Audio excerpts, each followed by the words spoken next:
Hello students, learn 24 academy में आपका स्वागत है। देखिए स्टूडेंट्स, हम पढ़ रहे हैं आर ओ ई यू के लिए पार्ट सेकेंड, है ना। एक्चुअली स्टूडेंट्स क्या, मेरी तबीयत थोड़ी ख़राब हो गई थी और फिर गले में भी खरांश थी, बोला नहीं जा रहा था, तो इस चक्कर में 2-4 दिन से लेक्चर्स नहीं आए। पर अब आपको रेगुलर लेक्चर्स मिलते रहेंगे। बस आपको क्या करना है, जो भी आपसे क्वेश्चंस पूछे जाए उनके आंसर एटलीस्ट दिया करें कमेंट सेक्शन में, जिससे हमें भी पता चले कि आप अपनी तैयारी को लेकर कितना ज़्यादा सीरियस हैं। ठीक है, अब देखिए पार्ट सेकेंड है, ये 40 मार्क्स आपसे पूछा जाएगा। हमने क्या करा, जो ये नगर पालिका एक्ट है, ये नगर पालिका अधिनियम एवं नियम 2009 के, इसके चैप्टर 1 बनाया। चैप्टर 1 का पार्ट 1 एंड पार्ट सेकेंड, ये 2 लेक्चर्स में आपको अवेलेबल है हमारे चैनल पे। जिसने नहीं देखा वो इसको देख लीजिए। फिर इसके बाद में चैप्टर 2 में पार्ट 1 से लेकर पार्ट 6 तक ऑलरेडी चैनल पे अवेलेबल है। जिसने नहीं देखा ये देख लीजिए। आज इसका हम करेंगे पार्ट 7। ठीक है, तो ये पार्ट 7 के साथ ही ये चैप्टर भी कंप्लीट हो जाएगा। काफ़ी लेंथी चैप्टर था, ये थोड़ा लेंथी था, तो इसलिए इसमें टाइम ज़्यादा लग गया है। इसके बाद में हम इसका चैप्टर 3 करेंगे और सारे कोशिश करेंगे कि 30 मार्च से पहले आपके सारे कंप्लीट करा दिए जाएँ। ठीक है, आ जाइए, बिना देरी करे स्टार्ट करते हैं आज का लेक्चर। हमने आर्टिकल 39 तक तो कर लिए थे, 40 तक करते हैं। ये तो सर 19 है ना। 39 तक कर लिए थे, ये 40 वाले आर्टिकल से करते हैं। आ जाइए यहाँ तक। ठीक है, अब देखिए स्टूडेंट, धारा 40 क्या कह रही है। धारा 40 कह रही है पदावधि की समाप्ति के पश्चात कतिपय अभिकथनों की जांच। ठीक है, तो सिंपल सी बात है कि जैसे मान लीजिए कोई सदस्य है, कोई उपाध्यक्ष है, कोई अध्यक्ष है। ठीक है, यही होते हैं यहाँ पर नगर पालिका के अंदर, सदस्य होंगे, अध्यक्ष होगा, उपाध्यक्ष होगा। अब इन्होंने कोई कार्य किया है, कोई वर्क किया है, ठीक है, और उस वर्क की जाँच, ठीक है, उसके रिटायरमेंट के बाद करी जाएगी या नहीं करी जाएगी। सिंपल सी बात पूछ रहा है आपसे, तो आप बताइए। जैसे मान लीजिए इसका टेन्योर था 5 साल का, ठीक है, 5 ईयर जैसे कंप्लीट हुए, ये रिटायर होकर चला गया, अब नया मेंबर आ गया। अब क्या है, इसके जाने के बाद भी इसके कार्यों की जांच करी जाएगी या नहीं करी जाएगी, तो इसकी जांच करी जाएगी।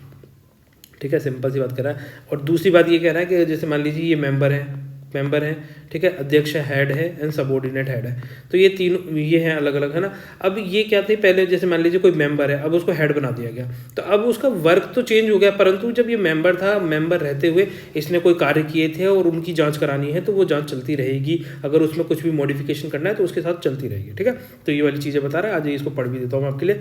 देखिए, किसी नगर पालिका के किसी सदस्य या अध्यक्ष या उपाध्यक्ष के विरुद्ध धारा 39 की उपधारा 1 के खंड में विनिर्दिष्ट प्रकृति के किन्हीं अभिकथनों के संबंध में ऐसी नगर पालिका के सदस्य, अध्यक्ष, उपाध्यक्ष के विरुद्ध उक्त उपधारा के परंतुक तथा उस धारा की उपधारा 3 या 4 में निर्दिष्ट कोई जांच है, उस नगर पालिका के कार्यकाल की समाप्ति के बाद उसके ऐसे सदस्य, अध्यक्ष, उपाध्यक्ष ना रहने के बाद भी प्रारंभ की जा सकेगी।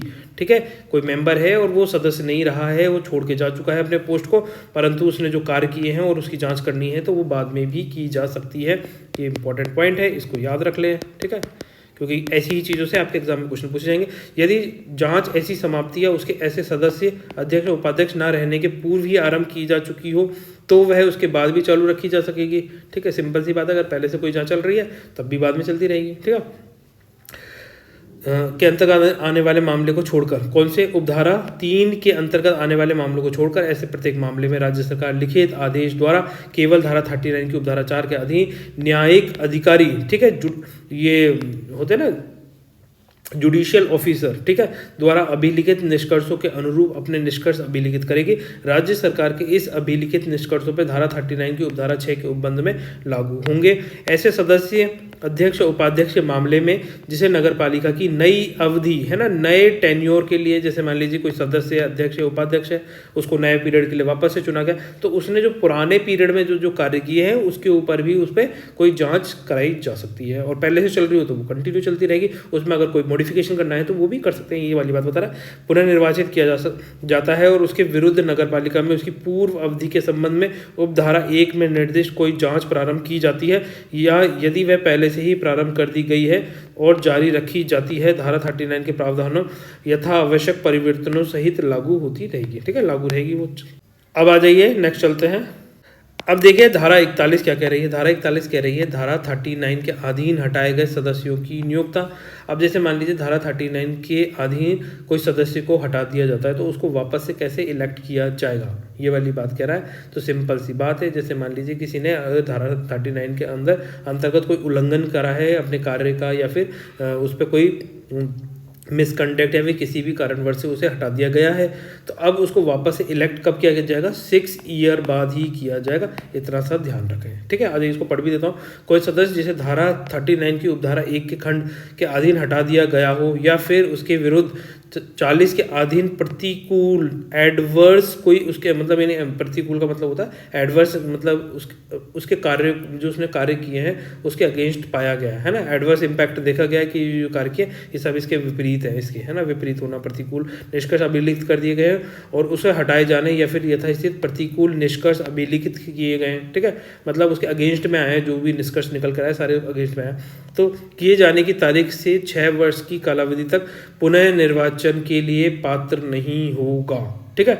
जिस तारीख को जिस दिन ये पाया जाएगा उसको गिल्टी फाउंड किया जाएगा कि भाई ये आज की तारीख से गिल्टी फाउंड होता है कि ये इसने इस धारा के अगेंस्ट में ये उल्लंघन किया है, इसीलिए इसे आज से निष्कासित किया जाता है। जिस तारीख को ये डिसाइड किया जाएगा उससे लेकर 6 वर्ष तक वो क्या होगा? इनएलिजिबल हो जाएगा दोबारा इलेक्शन के लिए, पुनर्निर्वाचित होने के लिए, ठीक है। वो पात्र नहीं रहेगा। इतना सा याद रखना है, बहुत इंपॉर्टेंट है, यहाँ से एग्जाम में क्वेश्चन पूछा जाता है। अब देखिए स्टूडेंट, धारा 42 देखो, धारा 42 क्या कर रही है? किसी नगर पालिका में सदस्य का पद, जैसे मान लीजिए कोई नगर पालिका है, इसने एक व्यक्ति ने चुनाव लड़ा और ये नगर पालिका के सदस्य का पद इसको मिल गया है, ठीक है।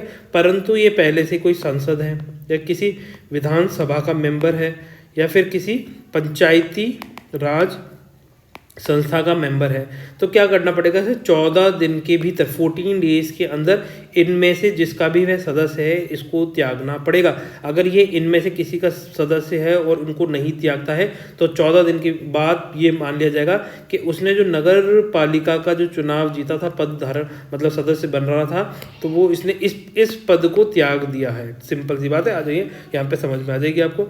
देखो यहाँ पढ़ लीजिए, किसी नगर पालिका सदस्य का पद संसद, राज्य विधानसभा या किसी पंचायती राज संस्था की सदस्यता एक साथ धारण करने पर निर्बंधन। कोई भी व्यक्ति किसी नगर पालिका का निर्वाचित या नाम निर्दिष्ट सदस्य है, संसद या राज्य विधानमंडल या किसी पंचायती राज संस्था का सदस्य है, इनमें से किसी का 2 का सदस्य नहीं रहेगा। एक साथ वो किसी भी, देखो सिंपल सी बात है कि कोई भी व्यक्ति एक साथ मल्टीपल जो बॉडीज होती हैं उनका मेंबर एक साथ नहीं हो सकता है, ठीक है। एक साथ ये नहीं है कि आप है ना इसका भी मेंबर बन जाओ, उसके भी मेंबर बन जाओ, इसमें बन जाओ। आपको अगर किसी और का मेंबर हो तो वहाँ से उस पद को त्याग कर इस वाले में मेंबर बनना है तो इस दूसरे पदों को त्यागना पड़ेगा। सिंपल सी बात है, ठीक है। यदि कोई ऐसा व्यक्ति जो पहले से ही क्या है, संसद है या राज्य विधानसभा या किसी पंचायती राज संस्था का क्या है, सदस्य है, यहाँ से इंपॉर्टेंट लाइन है, मैं वो सारा क्लियर कर देता हूँ। यहाँ पढ़ लीजिए, यदि कोई व्यक्ति जो पहले से ही संसद या राज्य विधानसभा या किसी पंचायती राज संस्था का सदस्य है, किसी नगर पालिका के सदस्य के रूप में निर्वाचित हो जाता है, ठीक है। अब क्या हुआ है, वो किसी नगर पालिका के सदस्य के रूप में इलेक्टेड हो गया है, निर्वाचित मतलब उसने इलेक्शन लड़ा है, तो तब ऐसे सदस्य के रूप में निर्वाचित होने या नाम निर्दिष्ट की तारीख से, जिस तारीख को वो निर्वाचित हुआ है उस तारीख से 14 दिन की समाप्ति पर वह ऐसा सदस्य नहीं रहेगा जब तक कि, ठीक है, वो सदस्य नहीं रहेगा, 14 तारीख खत्म हो गई, जब तक कि वह संसद या फिर राज्य विधानसभा या फिर यथास्थित पंचायती राज संस्था के अपने स्थान से पहले ही त्यागपत्र नहीं दे देता है। सिंपल सी बात है, वो अगर इन तीनों में से किसी का भी मेंबर है तो उसको पहले इनमें से अपनी पोस्ट को त्यागना पड़ेगा, तभी वो नगर पालिका का सदस्य रह पाएगा। अदरवाइज 14 तारीख खत्म और इनमें से किसी का भी उसने त्यागपत्र नहीं दिया तो उसकी नगर पालिका की सदस्यता खत्म हो जाएगी, लैप्स हो जाएगी, ठीक है। यहीं से क्वेश्चन पूछे जाते हैं, इसलिए जोड़ देकर चीज़ें बताई जाती है। परंतु यदि कोई व्यक्ति जो पहले से ही किसी नगर पालिका का निर्वाचित या नाम निर्दिष्ट सदस्य है, अब उल्टी कहानी आ गई ना यहाँ पर, कोई व्यक्ति पहले से ही किसी नगर पालिका का क्या है, सदस्य है, अब वो इन तीनों में से किसी की मेंबरशिप मतलब चुनाव लड़ता है, ठीक है, तब क्या होगा, आज ही यहाँ पढ़ लीजिए, संसद या राज्य विधानसभा या किसी पंचायती राज संस्था का सदस्य निर्वाचित कर लिया जाता है, तब संसद, राज्य विधानसभा यथास्थित किसी पंचायती राज संस्था का सदस्य निर्वाचित होने की तारीख से 14 दिन की समाप्ति पर वह ऐसा सदस्य नहीं रहेगा जब तक कि वह संसद या फिर राज्य विधानसभा या फिर यथास्थिति पंचायती राज संस्था में से अपने स्थान से पहले ही त्यागपत्र नहीं दे देता है, ठीक है। सिंपल सी बात है, पहले ऐसा था कि उसने पहले वो इन तीनों मेंबर, ये जो संसद है, ठीक है, विधानसभा है और किसी पंचायती राज संस्था का वो पहले से किसी का मेंबर है। अब उसने बाद में क्या करा है, किसी नगर पालिका का सदस्य चुनने के लिए उसने चुनाव लड़ा है। अब वो इनमें से किसी का मेंबर बनना चाहता है, मतलब नगर पालिका का सदस्य बनना चाहता है, तो इनमें से किसी जिस भी पोस्ट पर वो होगा वहाँ से उसको त्यागपत्र देना पड़ेगा। अब यहाँ पे बात ये कह रहा है कि वो पहले से ही नगर पालिका का सदस्य है और बाद में उन्होंने इसमें से किसी का इलेक्शन लड़ लिया और वहाँ पे वो जीत गया, तो अब क्या करना पड़ेगा उसको। अब जैसे ये इसने चुनाव लड़ा था पंचायती राज संस्था का, ये मान लीजिए पंचायती राज संस्था का इसने चुनाव लड़ा और ये जीत गया। अब क्या होगा, 14 दिन के भीतर अगर वो क्या करेगा, इससे अपना रेजिग्नेशन नहीं देगा तो ये समझ लिया जाएगा कि वो है, उसने क्या है, नगर पालिका का जो पहले से वो मेंबर था उसने उस पद को त्याग दिया है। समझ गए आप? तो नगर पालिका का अगर सदस्य बनना है और वो पहले से किसी का मेंबर है तो उसको त्याग दो, और बाद में किसी का मेंबर बन गया तो उसको पहले त्याग दो, बाद में बनाए जिसको, ठीक है, तो वो नगर पालिका का सदस्य रहेगा, अदरवाइज नहीं रहेगा। सिंपल सी गणित है। आप 1-2 बार वीडियो को रिवाइंड करके सुनेंगे तो समझ में आ जाएगा, वरना इसको पढ़ लेंगे तो भी समझ में आ जाएगा। अच्छा, ठीक है। अब देखिए धारा 43 क्या कह रही है। धारा 43 कह रही है प्रत्येक नगर पालिका में एक अध्यक्ष होगा, एक उपाध्यक्ष होगा, ठीक है। जो हेड होता है उसे अध्यक्ष बोला जाता है और जो हेड का सबॉर्डिनेट होता है उसे उपाध्यक्ष बोला जाता है। तो नगर पालिका, जैसे मान लीजिए नगर निगम है, ठीक है, तो नगर निगम में जो हेड होता है उसको क्या बोला जाता है, महापौर बोला जाता है। नगर परिषद में जो हेड होता है उसे सभापति बोला जाता है और नगर पालिका बोर्ड में अध्यक्ष ही बोला जाता है, ठीक है। हेड को क्या बोला जाता है, अध्यक्ष बोला जाता है। ऐसे ही उपाध्यक्ष कौन होगा, उप महापौर होगा। नगर परिषद में जो उपाध्यक्ष होगा वो उपसभापति होगा और नगर पालिका बोर्ड में जो उपाध्यक्ष होगा वो कौन होगा, उपाध्यक्ष होगा, ठीक है। तो ये सिंपल सी बात है, यहाँ पे यही कह रखी है ये वाली बात। जैसे नगर निगम में उप महापौर हो गया, नगर परिषद के लिए उपसभापति हो गया और नगर पालिका बोर्ड के लिए एक उपाध्यक्ष हो गया, ठीक है। ये चीज़ें याद रखें, सिंपल सी बातें हैं। ये हम पीछे देखा था चैप्टर 1 में, हमने इसका बहुत अच्छे से। अब देखें नगर पालिका के अध्यक्ष के पद, जैसे मान लीजिए कोई SC ST OBC, ठीक है, महिलाओं, इनके लिए भी जो उनकी पोस्ट है उसके लिए रिजर्वेशन रखा जाएगा। जैसे मान लीजिए ये देखा जाएगा किसी क्षेत्र में अगर कोई जनसंख्या है और इन कैटेगरी से कोई आता है, SC ST कैटेगरी से कोई आता है, जैसे मान लीजिए, और उनकी पॉपुलेशन वहाँ ज़्यादा है तो अध्यक्ष का पद उनके लिए रिजर्व रखा जाता है फिर, ठीक है, ये देखा जाएगा, ठीक है। अब इसके बारे में यहाँ बता रखा है, आज इसको पढ़ लेते हैं। देखो, राज्य सरकार उपधारा 3 के अधीन आरक्षित अध्यक्षों के पद का राज्य की विभिन्न नगर पालिकाओं को आवंटन करेगी और ऐसे पदों का आवंटन करने में निम्नलिखित उपबंधों का ध्यान में रखा जाएगा। कौन कौन से, जैसे ऐसी कोई नगर पालिका जिसमें अनुसूचित जातियों, अनुसूचित जनजातियों के लिए पद का आरक्षण किया जाए, फैलाव संपूर्ण राज्य में होगा, यथासाध्य उन क्षेत्रों में स्थित होगा जिसमें उन जातियों की जनसंख्या का अनुपात राज्य की कुल जनसंख्या के साथ में क्या होगा, तुलनात्मक रूप से अधिक होगा। तो ये इंपॉर्टेंट हो जाता है, इसको याद रख ले, ठीक है। ऐसी नगर पालिकाओं को जिनमें महिलाओं के लिए पद का आरक्षण किया जाएगा, फैलाव संपूर्ण राज्य में होगा, महिलाओं के लिए भी संपूर्ण राज्य में होगा और SC ST OBC के लिए भी संपूर्ण राज्य में होगा। परंतु ये देखा जाएगा उसके अंदर कि जो जनसंख्या का अनुपात है, जो इन जातियों का जनसंख्या का अनुपात राज्य की कुल जनसंख्या के साथ तुलनात्मक रूप से क्या होना चाहिए, अधिक होना चाहिए, ठीक है। आज यहाँ पर इस धारा के अधीन अनुसूचित जातियों, अनुसूचित जनजातियों या पिछड़े वर्गों के सदस्यों के लिए अध्यक्ष के पद का आरक्षण भारत के संविधान, ठीक है, ये बहुत ज़्यादा इंपॉर्टेंट है, भारत का संविधान कौन सा, आर्टिकल 334 में विनिर्दिष्ट है, आर्टिकल 334, ठीक है, 334 में दोबारा सही से लिख देता हूँ, 334, ठीक है।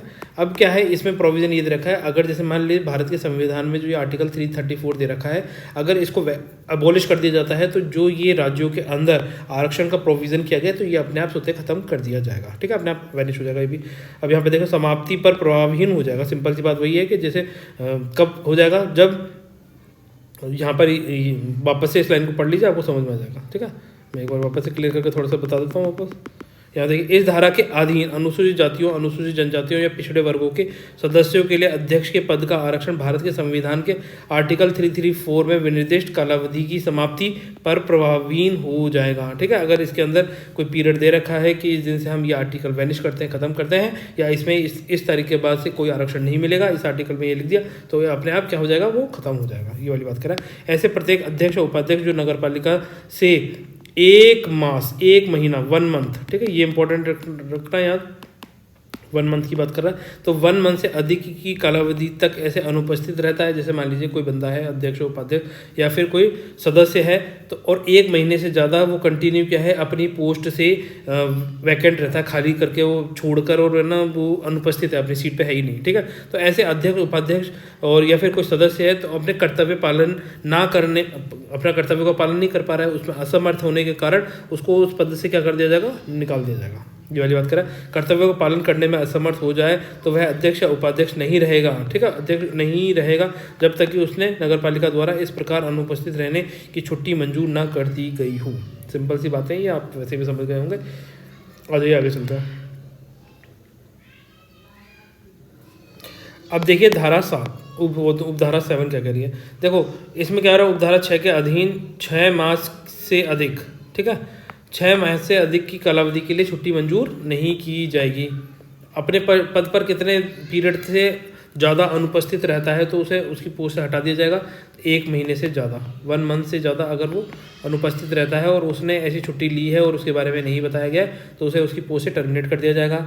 और यदि वह बता के भी छुट्टी लेना चाहता है तो 6 मैक्सिमम कितने 6 मंथ तक की छुट्टियां ले सकता है वो, ठीक है। छुट्टी मंजूर नहीं की जाएगी। जब किसी अध्यक्ष या छुट्टी मंजूर कर दी जाए या उपाध्यक्ष का पद रिक्त हो जाए तब ऐसी रिक्ति ऐसी कालावधि के भीतर मतलब इस 6 महीने के पीरियड अंदर के अंदर ऐसी रीति से जो विहित की जाए सदस्यों से निर्वाचन के द्वारा भरी जाएगी। मतलब इलेक्शन से भरी जाएगी, ऐसा नहीं है कि किसी को उठा के अध्यक्ष बना देंगे, वो भी इलेक्शन से ही किया जाएगा। जब किसी उपाध्यक्ष की छुट्टी मंजूर कर दी जाए या जब उपाध्यक्ष अध्यक्ष का कार्य कर रहा हो तब उपाध्यक्ष के पद की रिक्ति उस पर किसी अन्य सदस्य का निर्वाचन करके भरी जा सकेगी, ठीक है। सिंपल सी बात है। अगर जैसे मान लीजिए कोई सबऑर्डिनेट हेड है, ठीक है, अब वो क्या है, उसको हेड बना दिया गया है ना। ये बता रखा है ना, किसी उपाध्यक्ष की छुट्टी मंजूर कर दी जाए और जब उपाध्यक्ष अध्यक्ष का कार्य कर रहा हो, ठीक है। अब या तो सबऑर्डिनेट हेड क्या है, चला गया हो छुट्टी लेकर, या फिर जो सबऑर्डिनेट हेड है वो अध्यक्ष का कार्य कर रहा है। तो अब यहाँ पर क्या है, जो सबऑर्डिनेट हेड के लिए जो पोस्ट वैकेंट हुई है वो उसको कैसे भरा जाएगा, इलेक्शन से भरा जाएगा, ठीक है। ये वाली बात कह रहा है। तब उपाध्यक्ष के पद की रिक्ति पर किसी अन्य सदस्य का निर्वाचन करके भरी जाएगी, ठीक है। उपाध्यक्ष के लिए भी भरी जाती है और अध्यक्ष के लिए भी भरी जाती है। अगर कोई उपाध्यक्ष ही नहीं है, मान लीजिए ये सबऑर्डिनेट हेड ही नहीं है, ठीक है, और या फिर है तो छुट्टी पे गया हुआ है और ये जो हेड है ये रिटायर हो गया है, तो अब क्या होगा, जो हेड की पोस्ट के लिए फिर वापस इलेक्शन करा के इसको भरना पड़ेगा, है ना। सिंपल सी बात है, ये चीज़ आप समझ रहे होंगे। यदि किसी नगरपालिका का उपाध्यक्ष नगरपालिका के अध्यक्ष के रूप में निर्वाचित हो जाता है तो उसकी बाबत ये समझा जाएगा कि उसने उपाध्यक्ष के रूप में अपना पद रिक्त कर दिया है। सिंपल सी बात है, जब एक बंदा दो पोस्ट पे तो एक साथ रहेगा नहीं ना। किसी नगरपालिका के प्रत्येक अध्यक्ष और प्रत्येक उपाध्यक्ष की बाबत तत्काल यह समझा जाएगा कि उसने अपना पद क्या कर दिया, रिक्त कर दिया गया, यदि विहित प्रक्रिया के अनुसार उसने अविश्वास अभिव्यक्त करते हुए कोई संकल्प पारित कर दिया है, मतलब उसके अगेंस्ट में नॉन कॉन्फिडेंस मोशन लेकर आ गए हैं, तो ये समझा जाएगा कि भैया अब ये बंदा इस पोस्ट पर नहीं रहा है, तो इसकी पोस्ट को क्या समझा जाएगा, रिक्त समझा जाएगा, ठीक है। पॉइंट नंबर 9 कह रहा है। पॉइंट नंबर 10 क्या कह रहा है, प्रत्येक अध्यक्ष या प्रत्येक उपाध्यक्ष को ऐसे अध्यक्ष और उपाध्यक्ष के रूप में अपने पद से धारा 39 की उपधारा 1 के खंड घ में विनिर्दिष्ट उपधाराओं में से किसी भी आधार पर हटाया जा सकेगा और उस धारा की उपधारा 2 से 6 तक की उपबंध लागू होंगे। प्रत्येक अध्यक्ष या प्रत्येक उपाध्यक्ष की पदावधि इस अधिनियम में अन्यथा उपबंधित के सिवाय नगर पालिका की पदावधि के अनुरूप होगी। जो भी नगर निगम में जो उन्होंने रूल्स एंड रेगुलेशन बना रखे हैं उसके अकॉर्डिंग उसका टेन्यूर रहेगा। ये बात कर रहा है। उपाध्यक्ष अध्यक्ष लिखित नोटिस, कितना रिटर्न में नोटिस देना पड़ेगा भैया, देकर अपने पद से क्या दे सकता है, त्यागपत्र दे सकता है। अब जैसे मान लीजिए अध्यक्ष को देना है, अध्यक्ष उसको देगा राज्य सरकार के द्वारा, जैसे कोई प्राधिकृत अधिकारी है तो वो उसको देगा, और उपाध्यक्ष उसको देता है, उपाध्यक्ष अध्यक्ष को देता है, अपने से ऊपर वाले को ही जनरली क्या होता है अपन रिटर्न नोटिस देकर त्यागपत्र दे सकता है, नीचे वाले को थोड़ी दे सकता है। ये वाली बात है, ठीक है। अध्यक्ष जो उपाध्यक्ष को दे रहा है अध्यक्ष को देगा और अध्यक्ष को दे रहा है अध्यक्ष ऐसे अधिकारी को जो राज्य सरकार द्वारा निमित्त नियुक्त या प्राधिकृत किया जाए वैसा ही नोटिस विशक्त देकर त्यागपत्र दे सकेगा। ऐसे प्रत्येक त्यागपत्र उसकी मंजूर किए जाने पर या यथास्थिति अध्यक्ष या यथास्थित ऐसे अधिकारी को नोटिस दिए जाने से 30 दिन की समाप्ति पर, कितने 30 डेज की समाप्ति पर जो भी पहले हो प्रभावी हो जाएगा। अब जैसे मान लीजिए किसी उपाध्यक्ष है ना, सबऑर्डिनेट हेड है, इसने अपना त्यागपत्र किसको देगा, हेड को देगा, ठीक है। हेड सही से लिख देता हूँ, ये सबऑर्डिनेट हेड किसको दे रहा है, हेड को दे रहा है, ठीक है।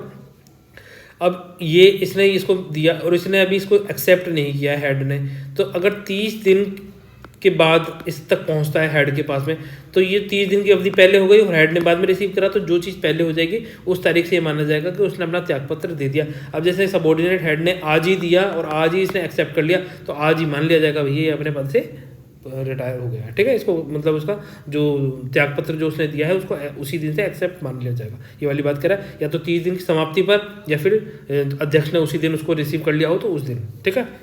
आज ये पॉइंट नंबर 13 देखते हैं। अध्यक्ष के पद पर, ये बस पीरियड याद रख लें, 30 दिन का टाइम दिया गया है यहाँ पर अध्यक्ष और उपाध्यक्ष के बीच में, ठीक है। अध्यक्ष के पद पर पदावधि समाप्त हो जाने से अन्यथा कोई रिक्ति, ऐसी रिक्ति होने से 6 मास की कालावधि के अंदर भीतर भरी जाएगी। मतलब 6 मंथ्स के अंदर जो भी रिक्तियां इस तरीके से होती हैं, जो पोस्ट वैकेंट होती हैं, तो उनको 6 महीने के अंदर भरा जाना है। ये वाली बात कह रहा है। ऐसे शेष अवधि के लिए पद धारण करेगा जिसके लिए वह अध्यक्ष, अब जैसे मान लीजिए ऐसे कोई रिक्ति भरी गई है और नया बंदा आया है, तो वो सिर्फ रिमेनिंग पीरियड के लिए होगा। ये अपन ने पीछे अच्छे से समझा था। उसका इस प्रकार निर्वाचन किया गया, ठीक है। पद धारण करता है यदि ऐसी रिक्ति नहीं हुई होती तो। अब देखो सिंपल सी बात है, यहाँ से दोबारा से पढ़ देता हूँ। सॉरी। ऐसी रिक्ति होने से 6 मास की कालावधि के भीतर भरी जाएगी और ऐसी रिक्ति भरने के लिए निर्वाचित व्यक्ति ऐसे शेष अवधि के लिए पद धारण करेगा जिसके लिए वह अध्यक्ष, जिसके स्थान पर उसका इस प्रकार निर्वाचन किया गया है, पद धारण करता है यदि ऐसी रिक्ति नहीं हुई होती तो, ठीक है। इस तरीके अगर कोई रिक्ति नहीं हुई होती तो क्या करता वो, तो वो पद धारण ही नहीं करता।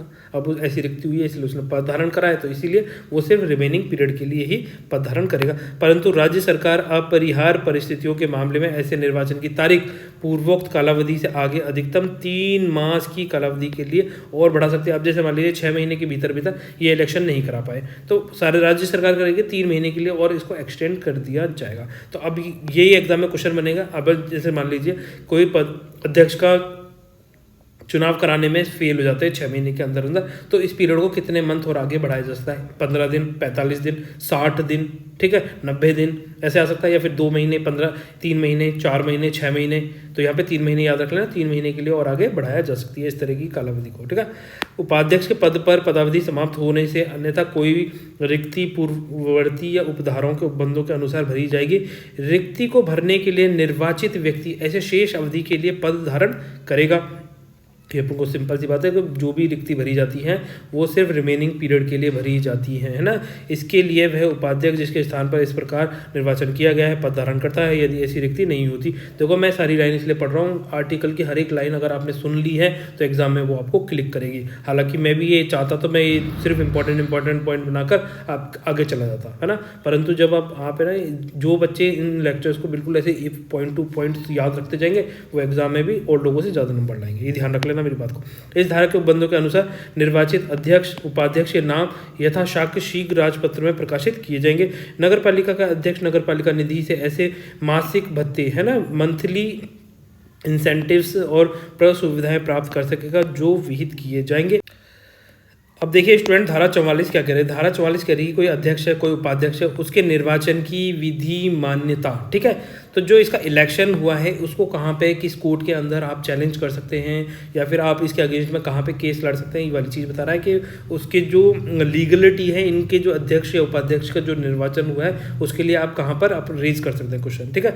धारा के अधीन अध्यक्ष और उपाध्यक्ष का निर्वाचन नगर पालिका क्षेत्र पर क्षेत्रीय अधिकारिता रखने वाले जिला न्यायाधीश, ठीक है, कौन सा, जिला न्यायाधीश को प्रस्तुत निर्वाचन याचिका के सिवाय प्रश्नगत नहीं किया जा सकता, ठीक है। तो सिंपल सी बात है, अगर अध्यक्ष या फिर कोई उपाध्यक्ष है और उसके निर्वाचन से रिलेटेड कोई भी प्रश्न उठाना है तो कहाँ पे उठाया जा सकता है, सिर्फ जिला न्यायाधीश के सामने निर्वाचन याचिका द्वारा प्रस्तुत किया जा सकता है। इसके अलावा इनके जो इलेक्शंस हुए हैं अध्यक्ष उपाध्यक्ष, तो वहाँ पर उनको कहीं भी चैलेंज नहीं किया जा सकता है, ठीक है। परंतु जब किसी जिला न्यायाधीश को यथापूर्वोक्त रूप से कोई निर्वाचन याचिका प्रस्तुत की जाए तो वह उसे लेखबद्ध कारणों से अपने अधीनस्थ किसी न्यायाधीश को सुनवाई तथा निपटारे के लिए अंतरित कर सकेगा। स्पष्टीकरण यहाँ दे रखा है, देखो, जिला न्यायाधीश या फिर किसी भी अन्य न्यायाधीश को जिसे कोई निर्वाचन याचिका प्रस्तुत या फिर अंतरित की गई है, जिसके द्वारा इस धारा के अधीन अनुसार उसकी सुनवाई की गई है और इसके पश्चात न्यायाधीश के रूप में निर्दिष्ट किया गया है। ऐसी कोई याचिका ऐसे किसी उम्मीदवार द्वारा जो पारित हो गया है या जिसका नामांकन रद्द कर दिया गया है, ऐसी रीति से ऐसे आधारों पर और ऐसी कालावधि के भीतर जो विहित की जाए 1,000 रुपये, ठीक है, यहाँ पे इंपॉर्टेंट लाइन है ये, 1,000 रुपये के निष्पेक के साथ प्रस्तुत की जा सकेगी। अब जैसे मान लीजिए कोई ऐसी याचिका देना चाहता है तो उसको क्या करना पड़ेगा, 1,000 रुपये के साथ में इस तरीके की याचिका लगानी पड़ेगी। यदि याचिका की सुनवाई करने में न्यायाधीश ऐसी प्रक्रिया का अनुसरण और ऐसी शक्तियों का प्रयोग करेगा जो विहित की जाए। उपधारा 3 में अंतर्विष्टित उपबंधों के व्यापकता पर प्रतिकूल प्रभाव डाले बिना न्यायाधीश यदि याचिका सराहनीय पाई जाए तो यह निर्देश दे सकेगा कि उल्लिखित निक्षेप राज्य सरकार के पक्ष में संपन्न किया जाएगा। ठीक है, अब देखिए यहाँ पे धारा 45 क्या कह रही है, मुख्य न्यायपालिका कृत। अब आपको मेरे हिसाब से ये समझ में नहीं आया होगा तो मैं आपको सिंपल सी भाषा में बता देता हूँ। देखो यहाँ पे स्पष्टीकरण बता रखा है। अगर जैसे मान लीजिए कोई इस तरह की याचिका लगाना चाहता है तो उसे 1,000 रुपये के निक्षेप के साथ में प्रस्तुत करनी पड़ेगी। और अगर मान लीजिए किसी अध्यक्ष या उपाध्यक्ष के अगेंस्ट में ये पाया जाता है कि इनका निर्वाचन सही तरीके से नहीं हुआ है तो राज्य सरकार को इसके बारे में अवगत कराया जाएगा, है ना, ठीक है। उनको बताया जाएगा कि भैया ये जो इनका इलेक्शन किया गया है तो ये बिल्कुल इलीगल और इलॉजिकल तरीके से किया गया या सही तरीके से किया है, तो वो भी बताया गया कि जो याचिका लगाई थी वो गलत है ना, जो भी चीज़ है। प्रत्येक नगरपालिका का कर्तव्य होगा कि वह अपने नगरपालिका क्षेत्र के भीतर निम्नलिखित मामलों के लिए युक्त उपबंध और समुचित व्यवस्था करे। अब देखो मुख्य नगरपालिका के कृत्य क्या क्या होंगे, यहाँ पे बता रखा है, लोक स्वास्थ्य, स्वच्छता, संरक्षण, ठोस अपशिष्ट प्रबंधन, जल निकास, मल वाहन, है ना, सार्वजनिक लोक मार्ग स्थानों तथा मल नालियों, ऐसे स्थानों जो निजी संपत्ति नहीं हों और जो जनता के उपयोग के लिए खुले हों, चाहे ऐसे स्थान नगरपालिका में निहित हों या नहीं हों, फिर भी इनका मैनेजमेंट का काम किसके पास रहेगा, नगरपालिका के पास रहेगा। कि सफाई करना, हानिपूर्ण वनस्पति को हटाना या फिर सभी लोक न्यूसेंस को समाप्त करना, इस तरह के कृत्य किसके पास हैं, नगरपालिका के हैं। गंदगी, कूड़ा करकट, विष्ठा, दुर्गंध किसी भवन या भवनों में या उनसे संबंधित शौचालयों में, मूत्रालयों, मलकूपों, ऐसे पदार्थों को डालने के लिए अन्य सामान पात्रों के किसी अन्य हानिकारक और घृणोत्पादक पदार्थों को हटाना, जिससे जैसे मान लीजिए कोई गंदगी है, गंदगी से हमें क्या है, घृणासी होती है, तो हम क्या है उनको यहाँ से दूर करें। तो ये सारे काम किसके अंदर आते हैं, नगरपालिका के आते हैं। सार्वजनिक मार्गों, स्थानों, भवनों में रोशनी की क्या करनी है, व्यवस्था करनी है, लाइट हो बिल्कुल प्रॉपर्ली, जो पब्लिक प्लेसेस है वहाँ पर ये कौन काम करेगा, ये सब नगरपालिका के कार्य हैं, ठीक है। आग बुझाना, आग लगने पर जीवन तथा संपत्ति की संरक्षा या फिर सुरक्षा करना, घृणोत्पादक खतरनाक व्यापार या फिर व्यवसायों को विनियमित करना, रेगुलेट करना, उनको देखना कि वो उससे समाज पर कुछ दुष्प्रभाव तो नहीं पड़ेंगे। सार्वजनिक मार्गों या स्थानों तथा उन जगहों में जो निजी संपत्ति नहीं है और जो जनता के उपयोग के लिए खुली हैं, चाहे ऐसी जगह नगरपालिका में निहित हो या ना हो, बाधाओं तथा बहिर्गात भागों को हटाना, ठीक है। जो भी मान लीजिए किसी ने पब्लिक एनक्रोचमेंट कर रखा है तो उन चीज़ों को हटाना। खतरनाक भवनों या स्थानों को सुरक्षित करना या हटाना तथा स्वास्थ्यकर परिप्रेक्ष्य का पुनरुद्धार करना। मृतकों तथा मृत जानवरों के शवों को निर्वर्तन के लिए स्थानों का अर्जन, अनुरक्षण, परिवर्तन तथा विनिमय करना। अब यहाँ देखिए, सार्वजनिक मार्गों, पुलियाओं, नगरपालिका सीमा चिन्हों, बाजारों, वधशालाओं, नालियों, मलनालियों, जल निकास समंकों, मलनाली समंकों, स्नानागारों, धोने के स्थानों, पेय जल स्रोतों, तालाबों, कुओं, बांधों, तत्समान अन्य संकर्मों का निर्माण करना, उनसे में परिवर्तन करना तथा उनका अनुरक्षण करना। सार्वजनिक शौचालयों, मलमूत्रों का क्या है, निर्माण करना, जो पब्लिक टॉयलेट्स होते हैं, है ना, इनका मैनेजमेंट का और इनको निर्माण करने का कार्य किसका है, नगरपालिकाओं का है। मार्गों का नामकरण और घरों का संख्यांकन, ये भी कौन करता है, नगरपालिका के द्वारा ही किए जाते हैं। जन्म और मृत्यु का पंजीकरण करवाना, ये भी बहुत ज़्यादा अनिवार्य है, ठीक है, जरूरी है, और ये कौन करता है, नगरपालिका के द्वारा किए जाते हैं। नगरपालिका के भीतर ऐसे कुत्तों के परिरोध और परीक्षण के लिए व्यवस्था करना, जैसे कोई इनके रखरखाव और इनकी देखभाल के लिए इन चीज़ों का व्यवस्था करी जाए। अधिनियम के प्रयोजनों के लिए, अब ये बहुत ज़्यादा इंपॉर्टेंट है, ड पॉइंट है ना, यहाँ से एग्जाम में क्वेश्चन बन सकता है, तो इसको बहुत अच्छे से समझिए, ठीक है। सिंपल सी बात है, ऐसे मैं वैसे ही समझा देता हूँ, फिर यहाँ पढ़ लेना। जैसे मान लीजिए नगरपालिका के द्वारा संपत्ति की सुरक्षा, प्रॉपर्टी की किसी की सुरक्षा करने के लिए नगरपालिका ने पुलिस अधिकारियों को अपॉइंट कर रखा है, तो उनका जो वेतन होगा, उनके जो भत्ते होंगे, भुगतान कौन करेगा? नगर पालिका के द्वारा करे जाएंगे। तो ये चीज़ बता रहा। इस अधिनियम के प्रयोजन के लिए किसी नगरीय संपत्ति की सुरक्षा के लिए नगर पालिका द्वारा यथा अपेक्षित पुलिस अधिकारियों के जो मध्य वेतन होंगे या उनके आकस्मिक व्यय होंगे, ठीक है, जो उनके खर्चे होंगे उनका भुगतान करना, ऐसे स्थान उपलब्ध कराना जो पुलिस से संबंधित प्रवर्तन विधि के अधीन राज्य सरकार द्वारा अपेक्षित किया जाए, ठीक है। तो यहाँ से इस तरीके से पॉइंट्स में क्वेश्चन बनता है। आपको लगेगा कि नहीं पुलिस के भत्ते क्यों देगा, तो जो नगर पालिका की संपत्ति की सुरक्षा करने के लिए जो पुलिसकर्मी लगाए हैं और उनके लिए जो आकस्मिक व्यय हो रहे हैं, तो उनका खर्चा कौन उठाएगा? नगर पालिका के द्वारा ही उठाए जाते हैं। व्यक्तियों की संरक्षा, संपत्ति की सुरक्षा, लोक सुरक्षा के संबंध में ऐसे कृत्य और कर्तव्य जो विहित किए जाए करने के लिए स्वयंसेवी बल का गठन करना। स्वयंसेवी बल कौन से होते हैं? सेल्फ हेल्प ग्रुप, ठीक है, सेल्फ हेल्प ग्रुप्स, इनका निर्माण करना या फिर इनका संगठन करना, इनका गठन करना, जिससे क्या होगा, अगर सोसाइटी के अंदर ऐसा लगता है कि यार यहाँ पर है ना पब्लिक अपने आप से ही इस मैनेजमेंट कर ले या फिर ये सारी चीज़ देख ले, क्योंकि कई बार क्या होता है प्रशासन के हाथ में नहीं होती वो सारी चीज़ें, वहाँ तक पहुँचना, उससे पहले जो सेल्फ हेल्प ग्रुप्स होते हैं वो उस परिस्थिति से निपट लेते हैं। जैसे मान लीजिए कोई बिल्डिंग गिर गई तो सेल्फ हेल्प ग्रुप के बंदे आएंगे, तुरंत उस काम को करके चलेगा। जितने नगर पालिका से अगर कोई कर्मचारी और या उनके आते हैं उससे पहले तक तो वो वहाँ पर सारा मैनेजमेंट संभाल लेते हैं। विष्ठा और कूड़ा करकट के कंपोस्ट खाद तैयार करने के लिए व्यवस्थाएं करना। कांजी हाउस, बताइए कांजी हाउस क्या होता है? कांजी हाउस होता है जैसे गौशालाओं का निर्माण करना, ठीक है। ये गौशालाओं का निर्माण जैसे पशुओं के रहने के लिए, आवारा पशुओं के रहने के लिए जो व्यवस्था करी जाती है उसे कांजी हाउस बोला जाता है। स्थापित करना और उनका रखरखाव करना इसी के अंदर आएगा। जनसंख्या नियंत्रण, परिवार कल्याण, छोटे परिवारों को मानक, महिला कल्याण और बाल विकास को बढ़ावा देना है। आर्थिक विकास, सामाजिक न्याय, गरीबी उन्मूलन, गंदी बस्ती सुधार, सार्वजनिक वितरण प्रणाली, जरूरतमंद व्यक्तियों को भोजन उपलब्ध कराने के लिए योजनाएं तैयार करना। सड़कों, फुटपाथों, राहगीर मार्गों, यात्रियों, माल दोनों के लिए परिवहन टर्मिनल, पुलों, ओवरब्रिज, सबवे, फेरीज के निर्माण और रखरखाव सहित संचार प्रणाली और आंतरिक जल परिवहन प्रणाली स्थापित करना, ठीक है। ये बहुत ज़्यादा इंपॉर्टेंट है। यातायात अभियांत्रिकी योजनाओं, मार्ग, फर्नीचर, पार्किंग क्षेत्रों, बस स्टॉप सहित परिवहन प्रणाली उपंग तैयार करना। मानव बस्ती के लिए नए क्षेत्रों के योजनाबद्ध विकास के लिए व्यवस्था करना।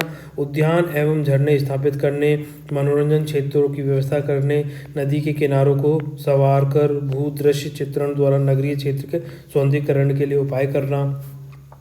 समुदाय के लिए महत्वपूर्ण आंकड़ों और सांख्यिकी का संग्रहण करना। जल या क्षेत्रीय विकास योजना यदि कोई हो के साथ नगरीय क्षेत्र की विकास योजनाओं और स्कीमों को समेकित करना। शैक्षणिक, खेल संबंधी, सांस्कृतिक गतिविधियों को क्या है, बढ़ावा देना। नगर पालिका के वित्त और उसके द्वारा हाथ में लिए गए विकास कार्य और अन्य गतिविधियों के बारे में तात्विक और महत्वपूर्ण सूचनाएं हितधारकों और आम जनता को प्रकट करना। पशुओं के प्रति क्रूरता का निवारण सुनिश्चित करने के लिए कदम उठाना और इस अधिनियम के द्वारा अधीन तत्समय प्रवर्तित किसी अन्य विधि के अधीन यथा उपबंधित अन्य कानूनी या फिर नियमित कृत्यों का पालन करना। अब यहाँ पे देखिए जो जैसे बहुत सारे काम होंगे जो नगर पालिका नहीं करना चाहे तो नहीं करेगी और करना चाहे तो करेगी, तो इसके लिए क्या है राज्य सरकार उनको गाइडलाइन भी दे सकती है कि भैया तुम्हें ये काम करना ही है। और कई बार नगर पालिका नहीं करती है तो फिर उनको भूल भी सकती है। किसके हाथ में होगा? राज्य सरकार के हाथ में होगा। और अगर कोई कार्य नगर पालिका नहीं करना चाहे तो मत करे, उसकी मर्जी है, ठीक है। यहाँ पे देखिए नगर पालिका अपनी प्रबंधकीय तकनीक, वित्तीय, संगठनात्मक क्षमता और नगरीय क्षेत्र में विद्यमान वास्तविक दशाओं को ध्यान में रखते हुए पूर्वोक्त में किन्हीं कृत्यों को नहीं करने या फिर उनकी पालना को स्थगित करने का विनिश्चय कर सकेगी। मतलब इसकी मर्जी है, ये काम करना चाहते हैं तो करें, नहीं करना चाहते तो मत करें, ठीक है। परंतु यहाँ पर देखिए राज्य सरकार नगर पालिका को यथापूर्वक में से किन्हीं कृत्यों का, जैसे वो नगर पालिका नहीं करना चाहती पर राज्य सरकार ने बोला तुम्हें ये काम करना है, और तो फिर वो नगर पालिका को काम करने पड़ेंगे। यदि ऐसे कार्य का जिम्मा नगर पालिका द्वारा नहीं लिया गया है या उसके द्वारा स्थगित कर दिया गया है, पालन करने के निर्देश दे सकती है। नगर पालिका यथापूर्वक कृत्यों में से किसी भी निर्वहन के लिए अपेक्षित अवसंरचना की या तो स्वयं या धारा 154 में निर्दिष्ट करार के अधीन किसी भी अभिकरण के माध्यम से योजना बना सकेगी और उसका सन्निर्माण, प्रवर्तन, रखरखाव, प्रबंधन आदि कर सकेगी, ठीक है। मैनेजमेंट काम करने की बात कर रही है सारी, ठीक है। धारा 46 क्या कर रही है? अन्य नगर पालिक कृत्य। अब वो तो होगा मेजर काम, और इसके अलावा अन्य नगर पालिका के क्या क्या कृत्य हैं। तो देखो सबसे पहला कृत्य क्या है, पर्यावरण संरक्षण के क्षेत्र में अपना प्रमुख योगदान देना। ठीक है, पूरा पढ़ देता हूँ ये भी। नगरपालिका अपने मुख्य कृत्यों जो नगरपालिका निधि पर प्रथम प्रभार होंगे के संतोषप्रद निष्पादन को ध्यान में रखते हुए अपनी प्रबंधकीय, मैनेजमेंट, टेक्निकल और वित्तीय क्षमताओं के अध्याधीन रहते हुए निम्नलिखित में से किन्हीं भी कृत्यों का जिम्मा ले सकेगी और उनको निष्पादन कर सकेगी और उसके निष्पादन को प्रोत्साहित कर सकेगी। ठीक है, अब देखिए यहाँ पे कौन सा हो गया, पर्यावरण संरक्षण के क्षेत्र में। तो पर्यावरण से रिलेटेड जितने भी कार्य होंगे उसको प्रोटेक्ट करने के लिए एनवायरनमेंट को सेफ सिक्योर रखना, ठीक है, और उसको कंजर्व करने के लिए जो जो कार्य करे जा सकते हैं वो सब करने का ध्यान रखिए। जैसे बंजर भूमि होती है उनको उपजाऊ बनाने के लिए कोई प्रमुख योगदान करना, कोई नई टेक्नोलॉजी इंट्रोड्यूस कराना, सामाजिक वन की को प्रोत्साहित करना। सामाजिक वन की क्या होती है, सोशल फॉरेस्ट्री होती है, ऐसी जगह जहाँ पर है ना लोग पेड़ लगाते जाएं और वो एक तरीके से फॉरेस्ट का रूप धारण कर ले। प्रोन्नत करना, खुले स्थानों का रखरखाव करना, पौधों, सब्जियां, वृक्षों के लिए पौधशालाओं की स्थापना करना, रखरखाव और जन भागीदारी के माध्यम से हरियाली की वृद्धि करनी। हरियाली मतलब ग्रीनरी, ज़्यादा से ज़्यादा पेड़ लगाएंगे, पानी देंगे, है ना। पुष्प प्रदर्शनियों का आयोजन और नागरिक संस्कृति के रूप में फूल उगाने को बढ़ावा देना। ठीक है, तो पुष्प प्रदर्शनी ये थोड़ा सा याद रखना, ये भी नगर पालिका के अंदर आएगा। प्रदूषण के सभी स्वरूपों को निवारण के लिए उपायों को प्रोत्साहित करना। अब देखिए दूसरा पॉइंट क्या है, लोक स्वास्थ्य और स्वच्छता के क्षेत्र में। तो यहाँ पर देखो संक्रमण बीमारियाँ, उनके उन्मूलन के लिए जन टीकाकरण अभियान चलाना। अब संक्रमणशील बीमारियाँ कौन सी होती हैं, जो ट्रांसफरेबल बीमारियाँ होती हैं वही, जैसे मान लीजिए किसी ने छींक दिया, छींकने से एक बंदे से ए से बी में वो ट्रांसफ़र होकर चली जाएंगी, है ना। यहाँ से छींकेगा तो यहाँ चली जाएंगी। खांस रहा है, खांसते हुए व्यक्ति बोलते हैं ना मुंह पे हाथ रख के खांसे या फिर रूमाल रख के खांसे, क्योंकि क्या होता है यहाँ से कुछ पार्टिकल्स ऐसे निकलते हैं और उनमें बैक्टीरिया, फंगस, इन्फेक्शियस डिजीज होती है। अब देखिए स्टूडेंट्स, लोक स्वास्थ्य और स्वच्छता के क्षेत्र में। अब देखो लोक स्वास्थ्य और स्वच्छता के क्षेत्र में क्या है, जैसे संक्रमणशील बीमारी। संक्रमणशील बीमारी कौन सी है, जो ट्रांसफरेबल बीमारियां होती हैं। जैसे मान लीजिए मैं बैठा हूँ, मेरे बगल में आप बैठ जाओ, मुझे छींका है, तो जब मैं छींकूंगा तो यहाँ से जो मेरे अंदर के बैक्टीरियाज, वायरस होंगे वो सामने वाले बंदे के अंदर चले जाएंगे, क्योंकि वो सांस लेगा। ठीक है, तो इस तरह की बीमारियों को रोकना है, उन्मूलन करना है, इनके लिए जन टीकाकरण अभियान चलाने हैं। अस्वास्थ्यकर परिक्षेत्रों का उद्धार। अब ये क्या होते हैं, ये होते हैं अनहेल्दी प्रीमाइसिस। ठीक है, अनहेल्दी प्रीमाइसिस कौन सी होती है, जैसे मान लीजिए आपका घर है, घर के आसपास में आपने क्या करा है, अंदर ही अपने घर के सामने की तरफ ही कचरा डाल देना, गंदगी डाल देना, कुत्ते, बिल्ली, मच्छर, मक्खी इस तरीके से वहाँ पैदा होना, और मेंढक, तालाब है ना, जो गंदगी पैदा करते हैं उनका रखरखाव करना, उनको उद्धार करना, इस तरह के कार्य करने का काम होता है। ठीक है, सभी सार्वजनिक तालाबों रखरखाव, सभी निजी तालाबों, ठीक है, कुओं, यहाँ पे देखो सभी तालाबों का रखरखाव, कौन सी, सार्वजनिक, और सभी निजी तालाबों, ये भी ध्यान रखना है, निजी तालाब और निजी तालाब, ठीक है, कुओं और जल पूर्ति के अन्य स्रोतों के पुनर्उत्खनन, मरम्मत और रखरखाव का ऐसी शर्तों और निर्बंधन पर जिसे नगरपालिका ठीक समझे विनियम है। ठीक है, तो इसमें क्या है, सभी निजी तालाब, निजी मतलब प्राइवेट तालाब भी इसके अंदर आ जाएंगे।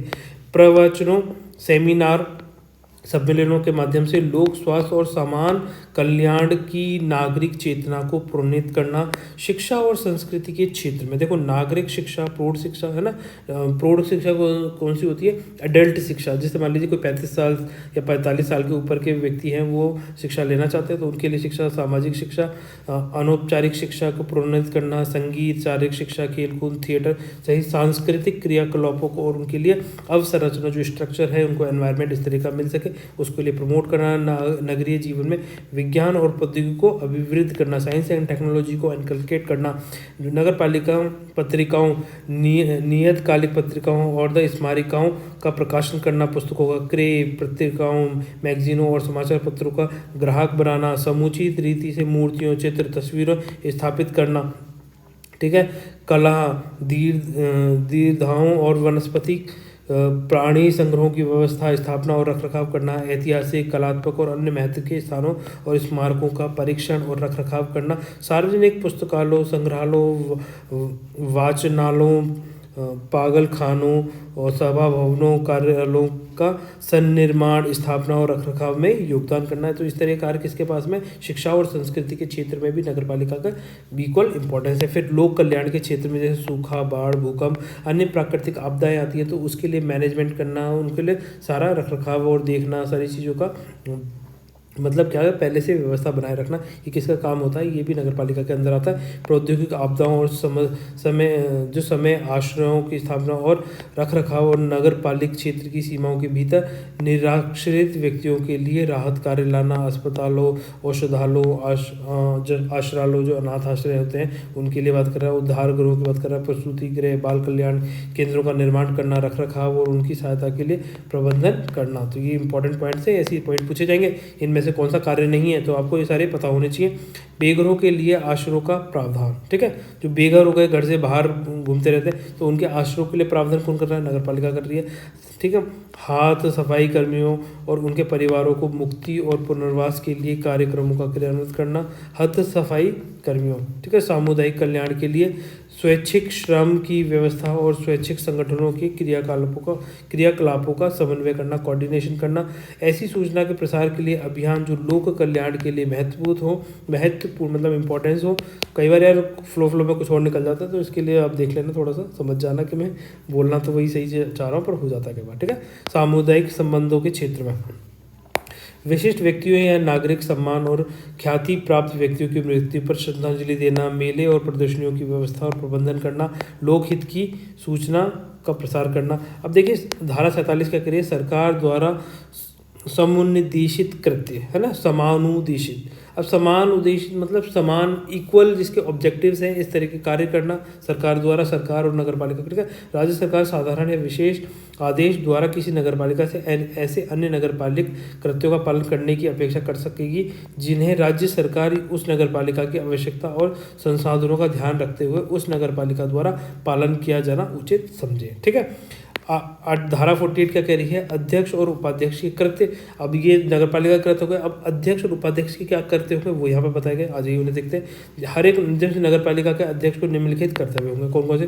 जैसे सबसे पहले तो क्या होगा, नगर पालिका की जो नियमित बैठकें आयोजित करना, ठीक है, ये सबसे इंपॉर्टेंट कर्तव्य। पहला कर्तव्य क्या है, नगर पालिका की जो रेगुलर बैठकें होंगी, जो मीटिंग्स होंगी, उनको क्या करना है, आयोजित करना है, ऑर्गेनाइज करने का काम होगा। जब तक कि युक्त कारण से निवारित नहीं हो गया हो, नगर पालिका की समस्त बैठकों की अध्यक्षता करना, ठीक है। कौन सी धारा 337 की उपधारा 2 के खंड कौन सा हो गया, 13 के अधीन तत्समय प्रवर्त नियमों के उपबंधों के अधीन रहते हुए ऐसी बैठकों में कार्य संचालन को विनियमित करने का कार्य किसका है, अध्यक्ष का काम है, ठीक है। तो जो नगर पालिकाओं की नियमित बैठकें होंगी उनको आयोजित कौन करवाएगा, अध्यक्ष करवाएगा, हेड करवाएगा, ठीक है, हेड का काम है।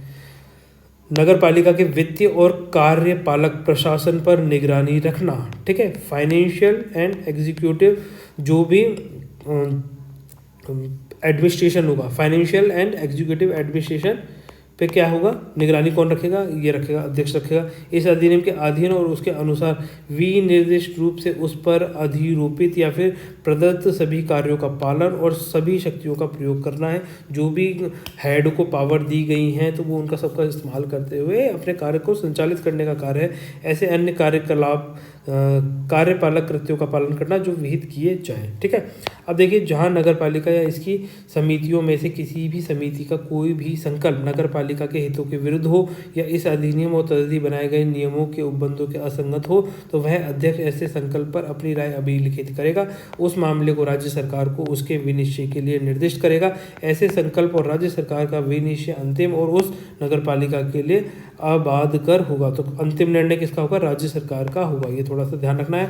नगर पालिका का उपाध्यक्ष अध्यक्ष ऐसी शक्तियों का प्रयोग तथा ऐसे कर्तव्यों का पालन करेगा जो अध्यक्ष उसे समय समय पर प्रत्योजित करे। अध्यक्ष को निम्नलिखित कर्तव्य भी होंगे। अब कौन कौन से और कर्तव्य बता रखे, जैसे अध्यक्ष की अनुपस्थिति में और जब युक्त कारण से निवारित नहीं किया गया हो, नगर पालिका की बैठकों में अध्यक्षता करना और जब इस प्रकार अध्यक्षता कर रहा है उसी प्रकार का प्रयोग करने जो धारा 1 के खंड क और ख के अधीन अध्यक्ष में निहित हो। अध्यक्ष की छुट्टी, ठीक है, दूसरा पॉइंट क्या कर रहा है, अध्यक्ष की छुट्टी पर अनुपस्थित रहने के दौरान अध्यक्ष शक्तियों का प्रयोग तथा कर्तव्यों का पालन करना। देखिए धारा 49 क्या कह रहा है, धारा 49 कह रहा है अभिलेखों की अभिरक्षा को सम्मिलित करते हुए मुख्य नगरपालिक अधिकारी की शक्तियां और कर्तव्य अब देखो अभिलिखित जो अभिलेख हैं, जितने भी जो गाइडलाइंस हैं, जो भी इनके डॉक्यूमेंट्स हैं, डॉक्यूमेंटेशन कर रखा है, इन सबको सम्मिलित करते हुए मुख्य नगर पालिका अधिकारी की क्या शक्तियाँ होंगी और क्या कर्तव्य होंगे, वही कौन सी धारा में बता रखा, धारा 49 में बता रखा है। मुख्य नगर पालिका अधिकारी नगर पालिका के सभी अभिलेखों की अभिरक्षा और रखरखाव के लिए उत्तरदायी होगा। तो ये बहुत ज़्यादा इंपॉर्टेंट पॉइंट है, यहाँ से एग्जाम में क्वेश्चन पूछा जाएगा। ठीक है, कहाँ से, यहाँ से, इसको याद कर लें। पूछो कैसे, देखो यहाँ पे दे रखा है मुख्य, कौन गया, मुख्य नगरपालिका अधिकारी। ठीक है, अब ये जो मुख्य नगरपालिका अधिकारी है ये वाला, इसमें क्या होगा, नगर पालिका के सभी अभिलेखों, क्वेश्चन यही पूछेगा, नगर पालिका के सभी अभिलेखों की अभिरक्षा और रखरखाव की जिम्मेदारी किसकी है। फिर 4 ऑप्शन होंगे, 4 ऑप्शन में ये सारे ऑप्शन लिखे होंगे, तो आपको ये थोड़ा सा ध्यान रखना है। तो किसके कर्तव्य है, मुख्य नगर पालिका अधिकारी के हैं। ठीक है, अब जहाँ किसी नगर पालिका या उसकी किसी भी समिति की कोई कार्यवाही या यह संकल्प या अध्यक्ष या आदेश इस अधिनियम तथा तदधीन बनाए गए नियमों के उपबंधों के असंगत हो, वहाँ मुख्य नगरपालिका अधिकारी का यह कर्तव्य होगा कि वह इस अधिनियम या तदधीन बनाए गए नियमों के उपबंध का कार्यान्वयन करने के लिए विधि की सुसंगत उपबंधों को वर्णित करते हुए नगरपालिका या समिति या अध्यक्ष को सलाह दे। नगरपालिका समिति की बैठक की कार्रवाई में या अध्यक्ष के आदेश पर तथा यह अभिलिखित करे कि उसने ऐसी सलाह दी थी और तदुपरांत ऐसे कार्यवाहियों, संकल्प या फिर यथास्थित आदेश पर विसम्मति का टिप्पण प्रस्तुत करे और सुनिश्चित करे कि ऐसे संकल्प या आदेश पारित होने या यथास्थित ऐसी कार्रवाई हाथ में लेने के 7 दिवस के भीतर उस मामले को राज्य सरकार या उसके द्वारा निमित्त प्राधिकृत किसी अधिकारी को सूचित करे। यदि मुख्य नगरपालिका अधिकारी उपधारा 2 के अधीन उसके कर्तव्यों में जानबूझकर अपेक्षा करता है तो वह उस उपधारा में निर्दिष्ट प्रकृति की कार्रवाइयों, संकल्प या आदेश के परिणाम स्वरूप नगरपालिका द्वारा उपगत किसी भी हानि के लिए व्यक्तिश दायी होगा और ऐसी हानि उससे उसी रीति से वसूल की जाएगी जिससे नगरपालिका बकाया वसूल की जाती है। अब यहाँ देखिए धारा उपधारा 2 क्या कह रही है। धारा 4 की उपधारा 2 अधीन रिपोर्ट किए गए विस्मृति टिप्पणी का परीक्षण करने के पश्चात राज्य सरकार या उसके द्वारा निमित्त प्राधिकृत अधिकारी ऐसे अंतरिम आदेश दे सकेगा जो वह ठीक समझे और वह नगरपालिका पर अबाधकर होगा।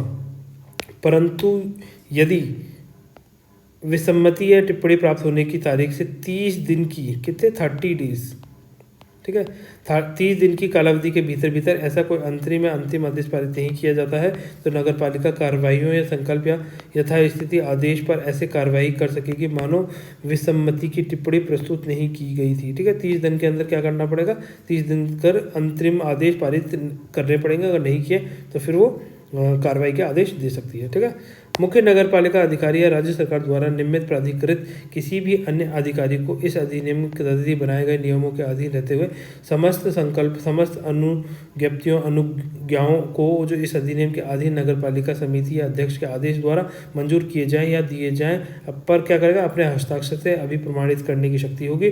और कोई भी अनुज्ञप्ति या अनुज्ञा मतलब जो भी ये जो अनुज्ञप्ति और अनुज्ञा भेजे गए हैं आदेश तब तक वैध तथा विद्यमान नहीं होंगे जब तक उसे मुख्य नगरपालिक अधिकारी, कौन, मुख्य नगरपालिक अधिकारी या यथास्थित ऐसे अन्य अधिकारी द्वारा इस प्रकार अधिप्रमाणित नहीं कर दिया जाए, मतलब उसको अटेस्टेड ना कर दिया जाए। मुख्य नगरपालिका अधिकारी नगरपालिका की ऐसी अन्य शक्तियों का प्रयोग करेगा जो राज्य सरकार उसे विनिर्दिष्ट प्रशासनिक अत्यावश्यकताओं में किसी सामान्य या विशेष आदेश द्वारा सौंपे।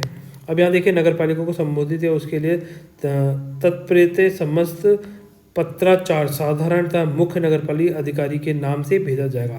तो जितने भी जो पत्राचारण होगा वो किसके नाम से होता है, मुख्य नगरपालिका अधिकारी के नाम से होता है। ये इंपॉर्टेंट है यहाँ पर, इससे है ना, तो भेजा जाएगा, किंतु अध्यक्ष को भी भेजा जा सकेगा और नगरपालिका की तरफ से जारी या किसी किया गया समस्त जो पत्राचार होता है ना, साधारणतः मुख्य नगरपालिका अधिकारी की मुहर और हस्ताक्षर से जारी किया जाएगा।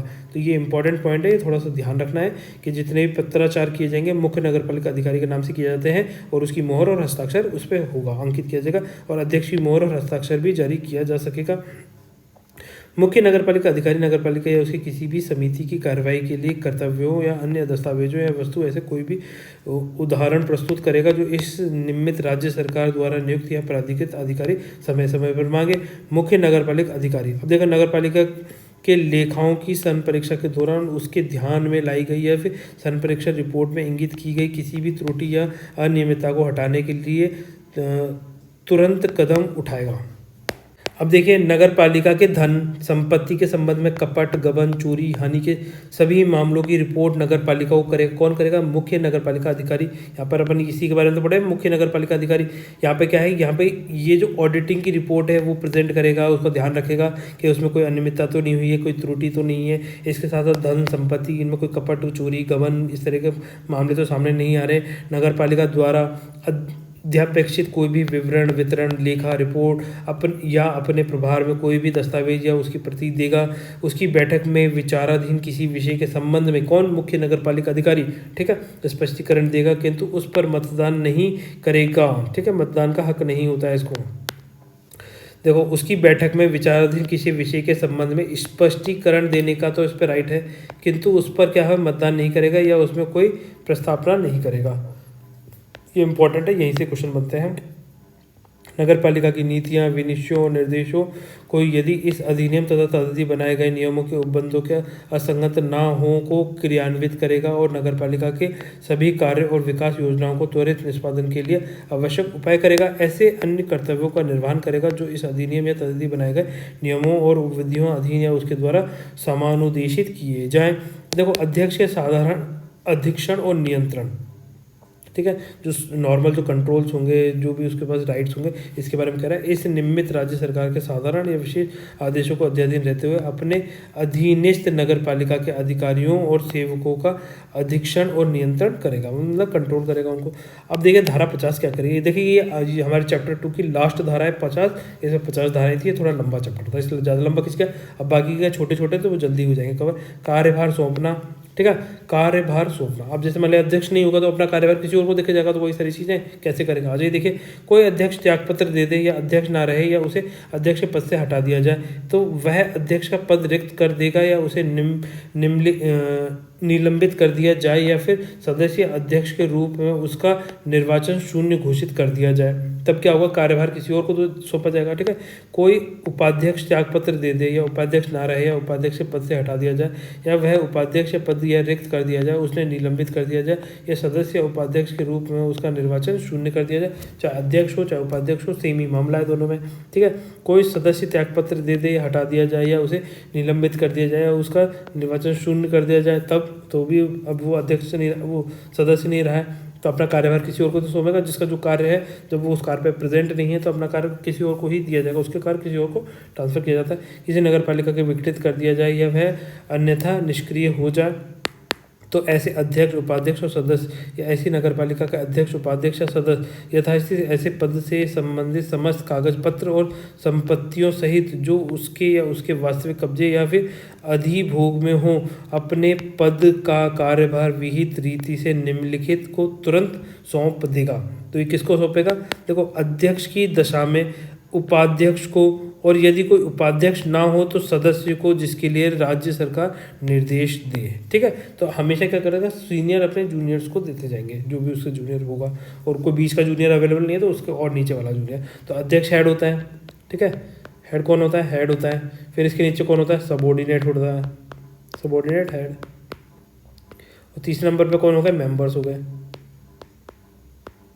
ठीक है, अब जैसे मान लीजिए हेड नहीं है, हेड मतलब रिटायर हो गया, तो ये किसको दे जाएगा? सबऑर्डिनेट हेड को। और सबऑर्डिनेट हेड ही नहीं है तो डायरेक्ट किसको दे देगा? मेंबर्स को दे देगा, इस तरीके से। ठीक है, परंतु किसी अध्यक्ष के पद का कार्यभार जो अनुसूचित जातियों, अनुसूचित जनजातियों, पिछड़े वर्गों से संबंधित व्यक्ति या महिलाओं के लिए आरक्षित पद पर निर्वाचित हुआ था, यदि वह उसी प्रवर्ग का है तो उपाध्यक्ष को, और यदि ऐसा कोई उपाध्यक्ष नहीं हो तो राज्य सरकार के निर्देश के अनुसार उक्त जातियों, जनजातियों या वर्गों के सदस्य या फिर यथास्थित महिला सदस्य को यदि कोई हो ऐसी रीति से जो विहित की जाए सौंपा जाएगा। और जहां उक्त जातियों, जनजातियों, वर्गों से संबंधित ऐसा कोई सदस्य, महिला सदस्य नहीं हो जिसे पूर्वोक्तानुसार कार्यभार दिया जा सकता हो, तो कार्यभार किसी ऐसे अन्य सदस्य को जो पूर्वोक्त प्रवर्गों से संबंधित नहीं हो ऐसी रीति से जो विहित की जाए सौंपा जाएगा। आप इसे सिंपल सी बात समझिए, SC, ST, OBC और फीमेल, ठीक है, इनका हेड है और इनके जो सबॉर्डिनेट हेड हैं वो इन जातियों से नहीं है, SC ST OBC से, तो फिर ये इनके अन्य मेंबर को दिया जा सकता है। अदरवाइज ये क्या देगा, SC ST OBC की जातियों का अगर हेड है तो ये अपनी ही कैटेगरी वाले सबॉर्डिनेट हेड को, या फिर सबॉर्डिनेट हेड नहीं है तो मेंबर को, ठीक है, सेम कैटेगरी मेंबर्स या सबॉर्डिनेट हेड को ही कार्यभार सौंपेंगे। अगर ये दोनों अवेलेबल नहीं है तब ये अन्य मेंबर्स को भी ये दे सकते हैं। अब देखिए उपाध्यक्ष की दशा में, ठीक है, सबॉर्डिनेट हेड है, मान लीजिए सबॉर्डिनेट हेड, मैं थोड़ा सा क्लियर कर देता हूँ पर वापस बताता हूँ। जैसे ये हेड हो गया, ठीक है, ये सबॉर्डिनेट हेड हो गया और ये मेंबर्स हो गए, ठीक है। अब जैसे मान लीजिए सबॉर्डिनेट हेड नहीं है तो इसके कार्य किसको दे दिए जाएंगे, हेड को दे दिए जाएंगे, ठीक है। उपाध्यक्ष की दशा में अध्यक्ष को, और यदि कोई अध्यक्ष ना हो, अब मान लीजिए सबॉर्डिनेट हेड के कार्य किसको दे रहे हैं, हेड को दे रहे हैं, और हेड है ही नहीं, तो फिर ये सबॉर्डिनेट हेड वाले मेंबर्स किसके मेंबर्स की तरफ चले जाएंगे, ठीक है। तो ऐसे सदस्यों को जिसके लिए राज्य सरकार निर्देश है, सदस्यों की दशा में, अब जैसे मान लीजिए सदस्य, इसके काम किसको दिए जाएंगे, इसके कार्य दिए जाएंगे अध्यक्ष को और उसकी अनुपस्थिति में उपाध्यक्ष को। तो इसके कार्य पहले नंबर पर किसके पास, हेड पे जाएंगे। अगर हेड नहीं है तो फिर ये इसके कार्य किसको जाएंगे, सबॉर्डिनेट हेड को जाएंगे, ठीक है, ऐसे समझ लीजिए। सबॉर्डिनेट हेड का पहले किस पे, हेड पे जाएगा, और सबॉर्डिनेट हेड का फिर बाद में अगर हेड नहीं होता है तब ये मेंबर्स की तरफ जाते हैं। और मेंबर्स के कार्य किसकी तरफ जाएंगे, मेंबर्स के कार्य पहले हेड की तरफ जाएगा, फिर उसके बाद में सबॉर्डिनेट हेड की तरफ जाएगा अगर हेड नहीं है तो, ठीक है। इस तरीके से याद कर लीजिए, सिंपल सा है। विघटित या फिर अन्यथा निष्क्रिय हुई नगरपालिका की दशा में नवगठित नगरपालिका को या फिर यथास्थित धारा 322 के अधीन नियुक्त अधिकारी को, परंतु यह और कि सदस्य जिसे खंड क और ख के अधीन कार्यभार सौंपा गया है 60 दिन से अनधिक, 60 दिन से कम, ठीक है, 60 दिन से कम पीरियड के अंदर क्या होगा, अध्यक्ष और उपाध्यक्ष के कार्यभार ग्रहण करने जो भी पहले हो कार्यभार धारण करेगा, है ना। अब जैसे मान ली हेड नहीं है और सबॉर्डिनेट हेड वाले, तो 60 दिन के अंदर सबॉर्डिनेट हेड को कार्य ट्रांसफर कर दिए जाएंगे, ठीक है।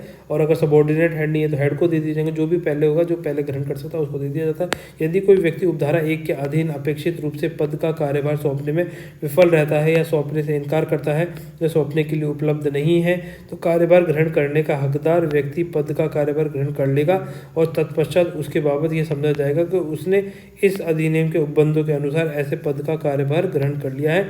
सिंपल सी बात है। अगर जैसे मान लीजिए हेड अपनी पोस्ट पे है नहीं अवेलेबल, ठीक है, अब हेड है नहीं अपनी पोस्ट पे अवेलेबल और वो चला गया कहीं बाहर, तो क्या होगा, अभी इसका इंतजार नहीं करेंगे भाई, ये अपना कार्यभार आके इसको सबॉर्डिनेट हेड को देके जाएगा, ये तो अपने आप डायरेक्ट ट्रांसफर कर दिया जाएगा इसको, ठीक है। ये मान लिया जाएगा कि उसने अपना कार्यभार सबॉर्डिनेट हेड को ट्रांसफर कर दिया, वो अपनी जगह नहीं है तो भी, ठीक है। ऐसा नहीं कि उसका इंतजार करेंगे तब वो आएगा फिर वो कार्यभार सौंप के जाएगा, ऐसा नहीं है, ठीक है, ये ध्यान रखना है। अब देखिए स्टूडेंट्स, अध्याय 3 कार्य संचालन वार्ड समिति से अपन करते हैं नेक्स्ट लेक्चर में। तो जाते जाते कर लेते हैं क्वेश्चन, बताइए। क्वेश्चन नंबर 1, नगर परिषद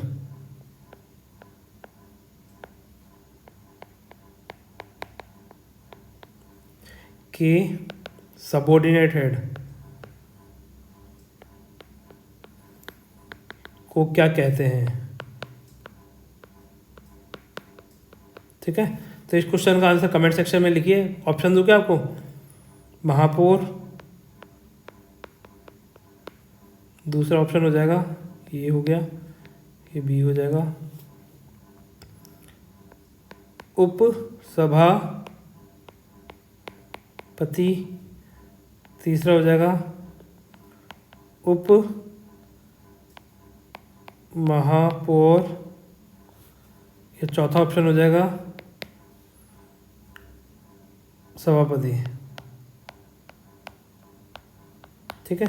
तो इन चारों में से बताइए कि क्या इसका आंसर होगा क्वेश्चन नंबर 1। तो ये क्वेश्चन आपसे होमवर्क में पूछा गया, तो इसका आंसर आपको कमेंट सेक्शन में देना है। तो गाइज मिलते हैं नेक्स्ट लेक्चर में, तब तक के लिए बाय। वीडियो को लाइक कर दीजिए, चैनल को सब्सक्राइब कर लीजिए, बहुत मेहनत लगती है। अगर आप पसंद आए वीडियो तो वीडियो को जरूर लाइक करें, बस ये है, ठीक है। तो फिर गाइज मिलते हैं नेक्स्ट लेक्चर में, तब तक के लिए बाय। आप सब लोग खुश रहिए।